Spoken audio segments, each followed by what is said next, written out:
Cricket বোর্ডের পরিবর্তন নিয়ে মাথা ঘামাতে চান না tiger head coach Phil Simmons. মাঠের পারফরমেন্সে মনোযোগ। প্রথম ওয়ানডেতে বড় পরিবর্তন আনতে চান না একাদশে। প্রথম সারির ক্রিকেটার না থাকলেও দলের উপর আস্থা রাখছেন নিউজিল্যান্ড কোচ রব ওয়াল্টার। আসন্ন সিরিজে পেস বান্ধব উইকেটের প্রত্যাশা। প্রশংসায় ভাসালেন নাহিদ রানাকে। শিগগিরই বকেয়া পরিশোধে বুঝিয়ে দেওয়া হবে মোহামেডান ফুটবলারদের, আশ্বাস সভাপতি বরকতুল্লাহ বুলুর। ক্লাবের সুনাম ফেরানোর সঙ্গে জোর দেওয়া হবে অবকাঠামোগত উন্নয়নেও। নিজেদের অধিকার আদায়ে সরব পেশাদার লীগের ফুটবলাররা। লিগে সার্ক কোটা বাতিল সহ 6 দফা দাবিতে ফেডারেশনে স্মারকলিপি দিলেন ফুটবলাররা।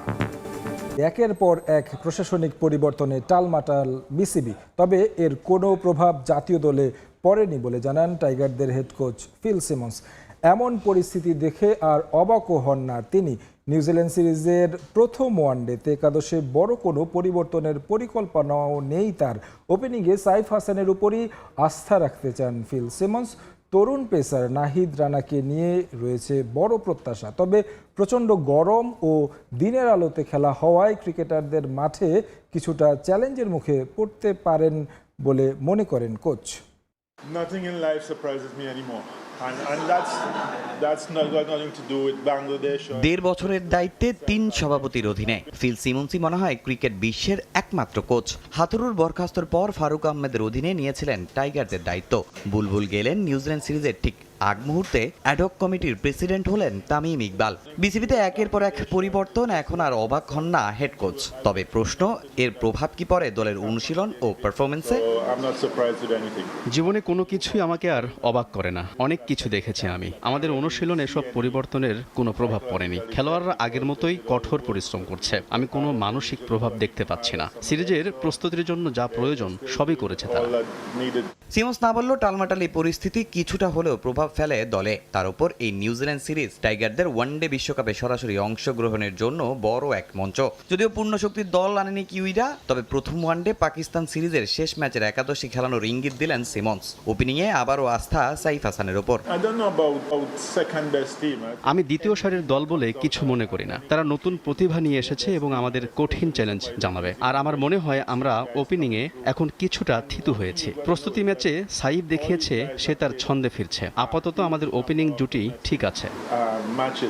এই সিরিজে স্পোর্টিং উইকেট বানানোর পরিকল্পনা বাংলাদেশের। পিএসএল মাতানো নাহিদ রানা ফিল সিমন্সের মূল অস্ত্র।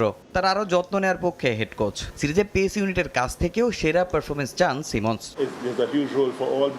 আমাদের নাহিদের ওয়ার্কলোডের বিষয়টি মাথায় রাখতে হবে। আধুনিক ক্রিকেটে প্রচুর খেলা, ও আমাদের একজন ট্রাম্প কার্ড।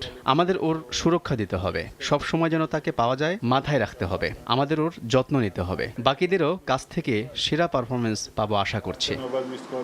দেশের বর্তমান পরিস্থিতি বিবেচনায় বিদ্যুৎ সাশ্রয়ের জন্য ম্যাচের সময় পরিবর্তন করা হয়েছে। তবে তীব্র গরম আর দিনের আলোতে ম্যাচ হওয়ায় চ্যালেঞ্জ কিছুটা বাড়বে বলেই মনে করেন সিমন্স। যদিও শেষ কয়েকদিনের প্রস্তুতিতে সন্তুষ্ট টাইগার হেড কোচ।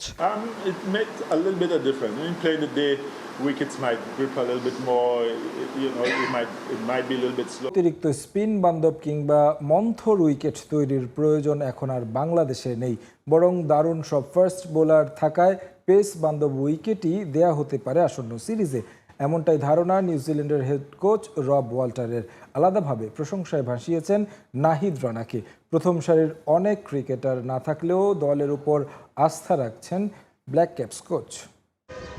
নিজেদের কন্ডিশনে টাইগারদের সমীহ না করেও উপায় নেই, তাই আইপিএল পিএসএল এ ব্যস্ত তারকাদের ছাড়া ঢাকায় আসা নিউজিল্যান্ড দলের অনুভূতি মিশ্র। সবশেষ সিরিজ হেরে ফিরেছে পাকিস্তান। চিরাচরিত রীতি ভেঙে ওই সিরিজে পেস সহায়ক উইকেট তৈরি করেছিল বাংলাদেশ।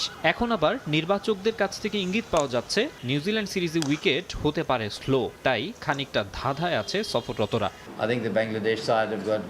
বাংলাদেশ দলে দারুণ কিছু পেসার রয়েছে, তারা স্পিন উইকেট বানাবে বলে মনে হয় না। আমাদের নিজেদের শক্তিমত্তা অনুযায়ী পরিকল্পনা সাজাতে হবে, তাতে আমাদের সুযোগ হয়তো বাড়বে। তবে আন্তর্জাতিক ক্রিকেটে ভিন্ন ভিন্ন উইকেটের জন্য প্রস্তুত থাকতে হবে। ওয়েস্ট ইন্ডিজ সিরিজের পিচটাও দেখেছি, স্পিন পেস দুরকমই ছিল। আমাদেরও দুই ধরনের উইকেটের জন্য তৈরি থাকতে হবে।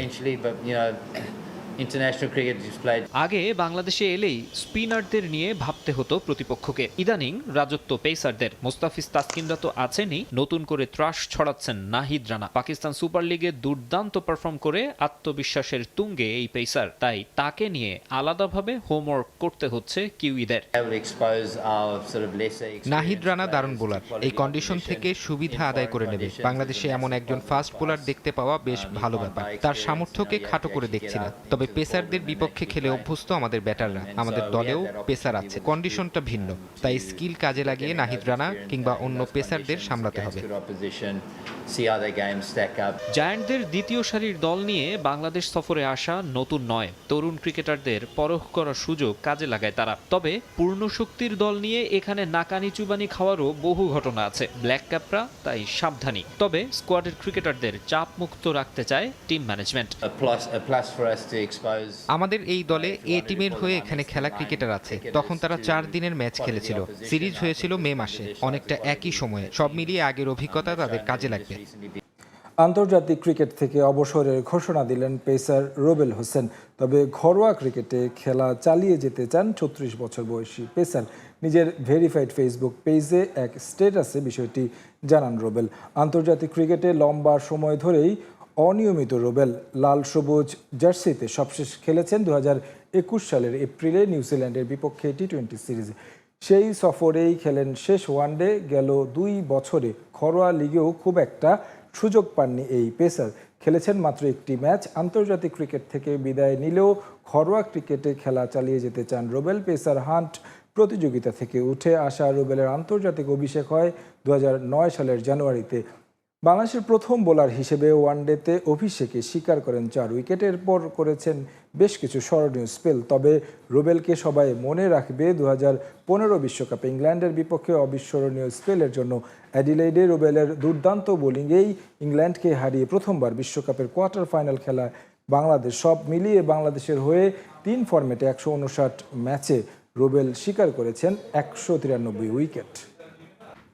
আর্থিক সংকটে থমকে যাওয়ার পথে ক্রিকেটার রাফির ক্রিকেট যাত্রা। পৃষ্ঠপোষকতার অভাবে কুড়িগ্রামের প্রত্যন্ত অঞ্চলের এই তরুণ ক্রিকেটারের ভবিষ্যৎ এখন অন্ধকারের পথে। প্রতিটি শট যেন শিল্পীর রং তুলিতে আঁকা ছবি। Cover drive, straight drive, on drive সহ প্রতিটি শট খেলছেন নিখুঁতভাবে। প্রতিদিন সকালে স্টেডিয়ামে এসে বিকেল পর্যন্ত এভাবে নেটে অনুশীলন করছেন এই তরুণ ব্যাটার।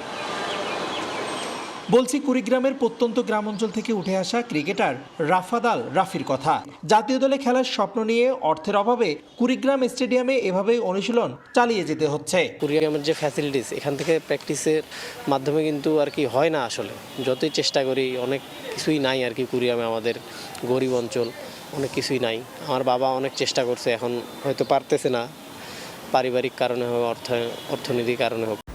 আন্তর্জাতিক ক্রিকেট থেকে অবসর নিলেন রুবেল হোসেন, তবে ঘরোয়া ক্রিকেট খেলবেন।